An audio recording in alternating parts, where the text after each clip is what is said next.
Tapos, ito pa pala guys. May pahabol pa. May ginagawa pa siya. Gagawa daw siya ng siomai.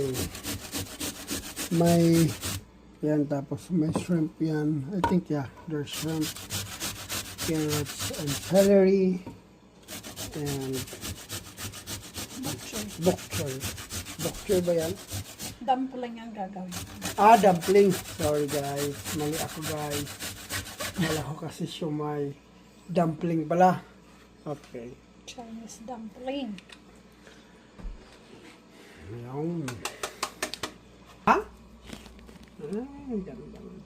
Ang ba't yung lalaman siya siomai? Okay, sige Annie. Thank you. Oop, yeah.